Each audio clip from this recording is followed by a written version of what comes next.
ہم انسان ہیں, ہم درندے نہیں ہیں, ہم گھوڑے نہیں ہیں, ہم گدھے نہیں ہیں, ہم جانور نہیں ہیں, ہم انگریز نہیں ہیں. انگریز نے تو حیا اور شرم کی تمام حدود کو توڑ دیا ہے, وہ تو درندے بن چکے ہیں. ہم تو درندے نہیں ہیں, ہم تو حلال کھاتے ہیں, پاک صاف رہنے کی کوشش کرتے ہیں. تو ہم ان کی جو کلچر دیکھ کے ہم ویسے درندے بننے کی کوشش کیوں کریں؟ تو یہ بہت بڑا وبال ہے, بہت بڑی برائی ہے جو ہمارے معاشرے میں آہستہ آہستہ جڑ پکڑتی جا رہی ہے, اور اس سے بیماریاں بھی پھیلتی ہیں. غیر فطری طریقہ ہے, بیماریاں بھی پھیلتی. ایسے کیسز آتے ہیں کہ جناب وہ مرد مجبور کر رہا ہے بیوی کو, اور وہ بیوی جو ہے ساتھ نہیں دیتی تو پھر اس کو طلاق کی دھمکیاں دیتے ہیں. ایسے کیسز بھی آتے ہیں. اور یہ بھی آتا ہے کہ مرد جب اپنی بیوی کو غیر فطری طریقے پر مجبور کرتا ہے, بیوی آمادہ نہیں ہوتی, تو مرد پھر یہ دھمکی دیتا ہے کہ بھائی میری خواہش تو تم سے پوری ہوتی نہیں ہے, پھر میں دوسروں کے پاس جاؤں گا.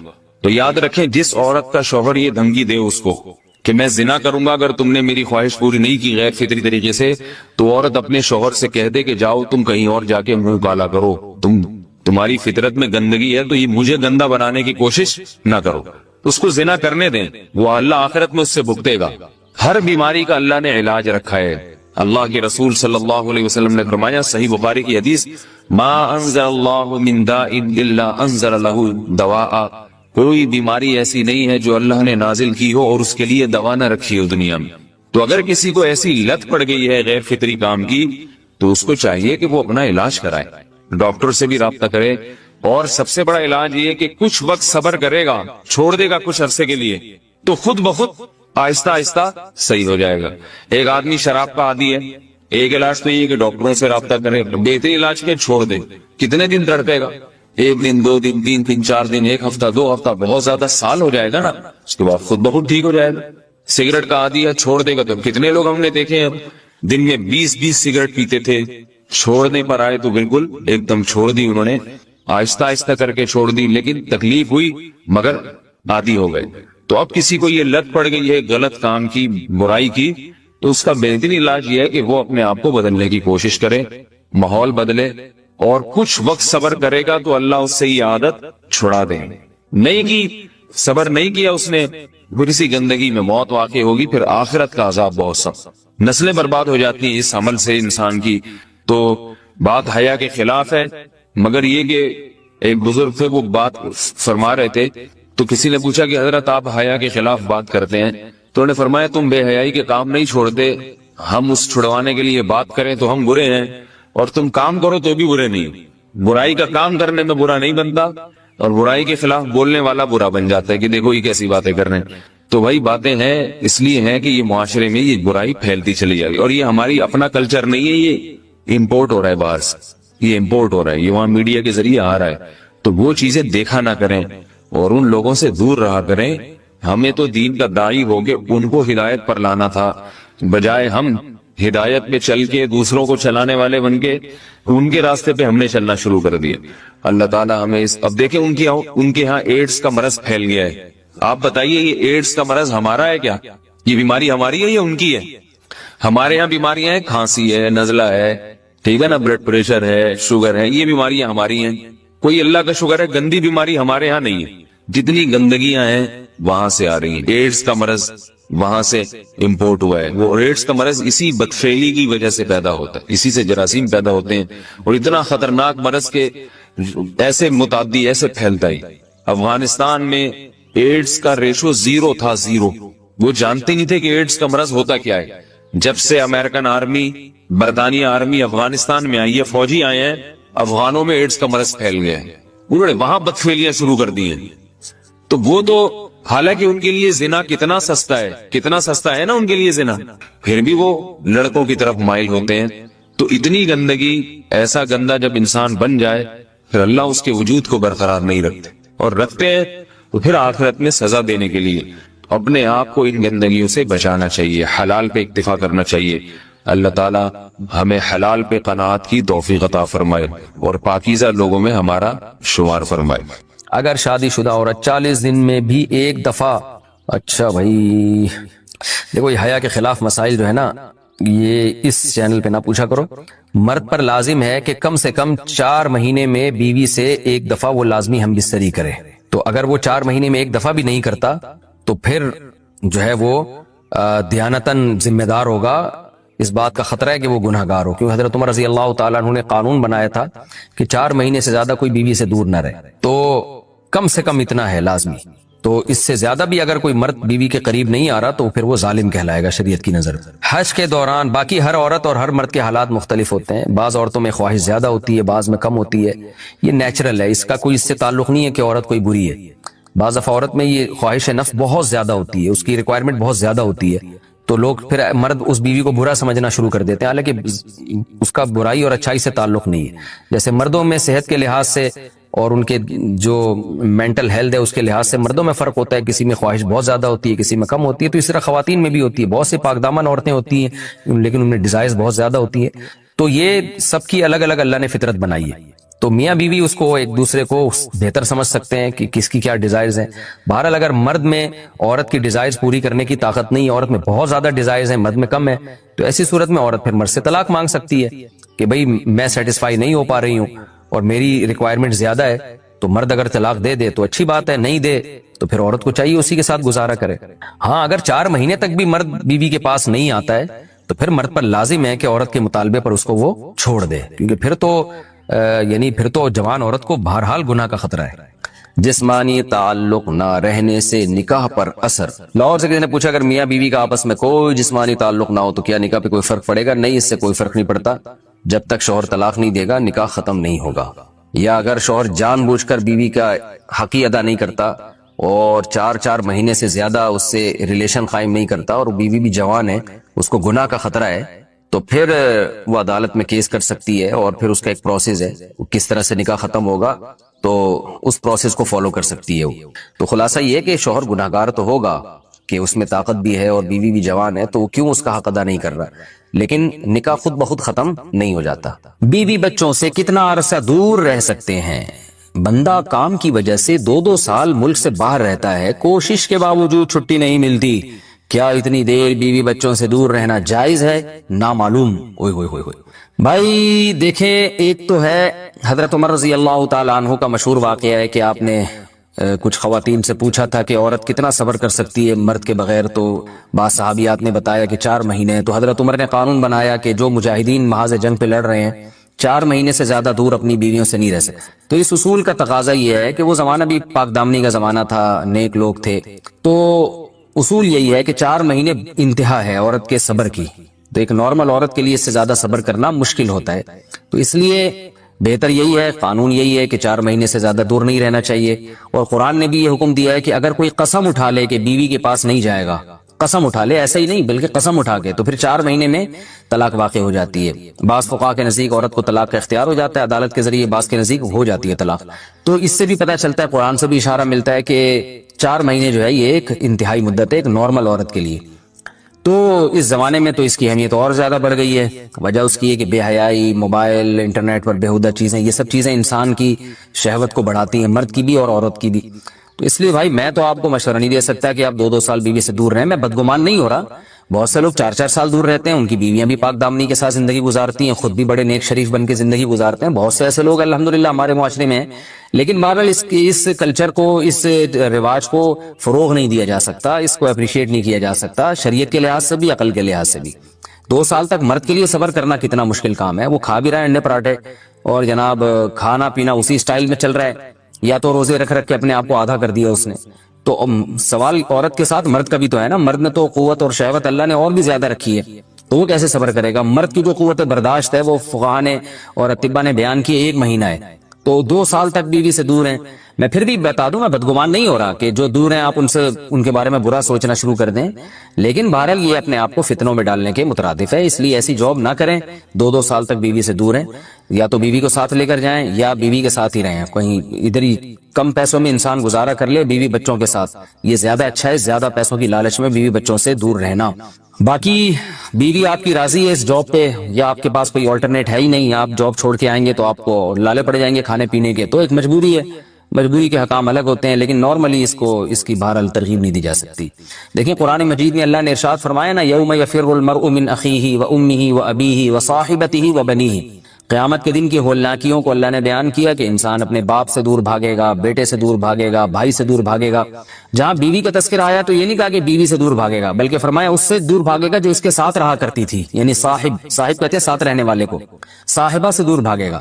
تو اس سے پتہ چلتا ہے کہ قرآن میں اللہ نے بیوی کو جو ڈیفائن کیا ہے نا، اس کی جو صفت بیان کی ہے وہ یہ کہ جو آپ کے ساتھ رہتی ہے. تو جب شادی ہو گئی تو سمجھو بیوی پھلترو کی طرح چپک گئی ہے آپ کے ساتھ، جہاں جاؤ گے آپ کے ساتھ جائے گی. تو قرآن سے بھی اشارہ ملتا ہے کہ بیوی سے ساتھ رہنے کی چیز ہے. اب آپ 2 سال، پھر ایک دفعہ تھوڑی ہوتا ہے کہ 2 سال کے لیے چلے گا 2 سال بعد واپس آئے. جو باہر جاب کرتے ہیں وہ تو پھر آئے 1 مہینے بعد پھر 2 سال کے لیے چلے گا، ان کی تو ساری جوانی باہر ہی گزر جاتی ہے. تو اس لیے مجھے یہ بہرحال سمجھ میں نہیں آتا ہے، شریعت کی روح سے یہ پسندیدہ کام نہیں ہے. بہت سخت مجبوری ہے تو ایک الگ بات ہے، لیکن اچھا کام نہیں ہے. غربت میں انسان بیوی بچوں کے ساتھ گزارا کر لے، یہ زیادہ بہتر ہے اس دولت سے جس میں انسان بیوی بچوں سے ہی دور ہو. کیا کرنا ہے ایسی دولت کا کہ آپ اپنے بیوی بچوں سے گھر بار سے دور ہیں. انسان جو شریف آدمی، عزت دار آدمی ہے، اس کو تو گھر میں سکون ملتا ہے بھائی. عورت کا شوہر کے بغیر سسرال میں رہنا.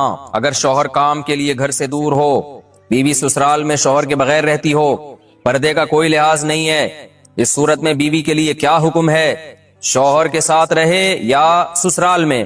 اگر شوہر ساتھ نہیں رکھتا بلکہ اپنے گھر والوں کے ساتھ رہنے پر مجبور کرے تو بیوی کیا کرے؟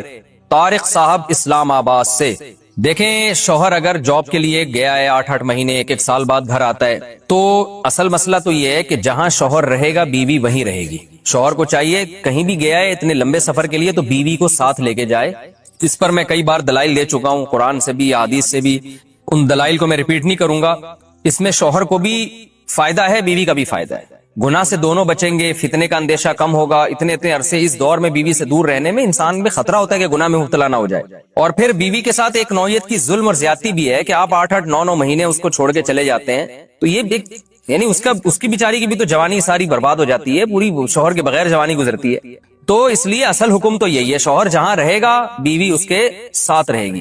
لیکن بعض غریب لوگ ہوتے ہیں، ان کے پاس وسائل نہیں ہوتے، سعودی عرب میں مزدوری کی جاب کر رہا ہے، وہ بیوی کو ساتھ رکھ نہیں سکتا. اگر رکھے گا تو خرچے اتنے بڑھ جائیں گے کہ وہ کمائے گا کیا. پھر بعض لوگ مجبور ہوتے ہیں، دبئی میں رہ رہے ہیں، کہہ رہے فلیٹوں کا کرایہ اتنا ہے، بیوی کو یہاں رکھا تو بھائی ہم بچے گا ہی کچھ نہیں ہمارے لیے.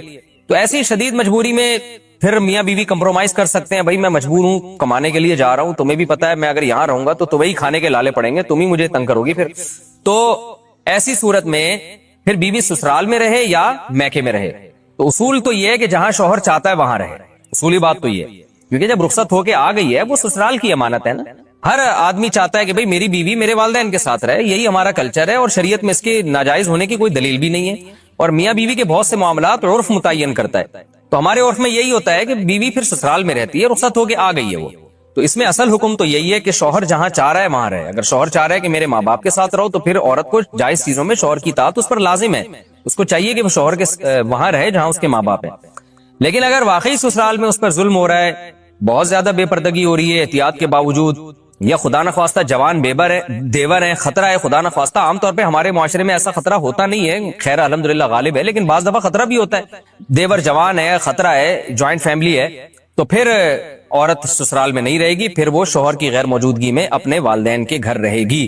پھر ایسی صورت میں شوہر کو بھی چاہیے کہ وہ بیوی کو فورس نہ کرے، اپنے دیوروں کے ساتھ رہنے پر مجبور نہ کرے. اس میں فتنے کا اندیشہ بہت زیادہ ہے. نبی صلی اللہ علیہ وسلم نے فرمایا الحم وہ موت، یعنی موت کی طرح دیور کو قرار دیا گیا ہے احتیاط کے معاملے میں. تو میں دیوروں پہ بدگمانی نہیں کر رہا کہ بہت سے دیور بھی بیان سن رہے ہوتے ہیں، وہ کہتے ہیں یار ہمیں یہ بنا کے پیش کر دیا، ہم تو بہت اچھے ہیں. آپ کے علاوہ کی بات کر رہا ہوں، جو میرا اس وقت چینل دیکھ رہے ہیں ان کے علاوہ کی بات کر رہا ہوں. لیکن بہرحال احتیاط ضروری ہے. شوہر دور ہو، جوان بھابی ہو گھر میں اور دیور بھی ہوں تو الحمدللہ ہمارے معاشرے میں خیر غالب ہے. لیکن کہیں بھی فتنے کا اندیشہ ہوگا تو وہاں پر پھر عورت اپنے والدین کے ساتھ رہے گی. گھر کو تباہ کرنا ہو اس کا طریقہ بھی میں آپ کو بتاتا ہوں. بہترین پیکج ہے میرے پاس. گھر کو تباہ کرنا ہو میں بتاتا ہوں. آپ اس کے بعد طلاق ایسوسی ایشن کھول سکتے ہیں. آپ گھر کو تباہ کرنا ہو تو بھی اصلاح کا لیبل لگایا جائے. اللہ نے گھر کو سیدھا رکھنے کے لیے ایک اصول بتا دیا، وہ اللہ والا اصول ہمیں سمجھ میں نہیں آ رہا. اللہ نے کہا یہ جو میاں ہے، جس کو میاں کہا جاتا ہے، یہ کم بخت جیسے ملک کا ایک سربراہ ہوتا ہے، وہ اچھا ہو برا ہو آپ نے اطاعت کس کی کرنی ہے؟ سربراہ. اب ہم لال بتی پہ سگنل توڑ دیں، بولیں کہ ہمارے صدر مملکت چونکہ سرداری ہیں اور کسی کو وزیر اعظم شہباز شریف سے بھی اختلاف ہو سکتا ہے، تو یہ دونوں ہمارے حکمران ہیں، میں ان کے قانون کو مانتا ہی نہیں، لہذا میں ریاست کو مانتا ہی نہیں، میں لال بتی توڑتا ہوا جاؤں گا. تو یہ لاجک کی بات ہوگی؟ بھائی ریاست اچھی ہو بری ہو، آپ نے انتظامی چیزوں میں حکومتی لا کو فالو کرنا ہے. آپ نے تو گھر بھی ایک اسلام کہتا ہے کہ اسٹیٹ ہے, ایک ریاست ہے. میاں کبھی اچھے ہوتے ہیں, کبھی میاں برے ہوتے ہیں, لیکن سربراہ رہتا ہے وہ کمبخت. عورت یہ کہہ کے اپنے شوہر کی اطاعت سے جان نہیں چھڑا سکتی کہ میرا میاں اچھا نہیں ہے. چلے گی بھائی گھر میں کس کی؟ میاں کی. اب خواتین کو اصلاح کے نام پہ فساد میں ڈالا جاتا ہے. نہیں, یہ کیا لگتا ہے تمہارا جتنے اس کے حقوق ہیں اتنے ہی تمہارے حقوق ہیں. بہت ساری چیزوں میں رکاوٹ ہیں, بہت ساری. میں ایک کا نام لوں گا نا تو وہ بہت لمبی چوڑی فہرست ہے اس کی. بعض کیس ہمارے پاس آتے ہیں, بیگم صاحبہ نے شوہر کو 10 سال ہو گئے قریب ہی نہیں آنے دی. بھائی قریب ہی نہیں آنے دیا اس کو, کیونکہ کوئی فزیکل پرابلم ہے بیگم میں, اس کو خواہش ہی نہیں ہے. وہ میاں گھوم رہے ہیں, وہ زنا بھی نہیں کرتا. بیگم نے کہا دوسری شادی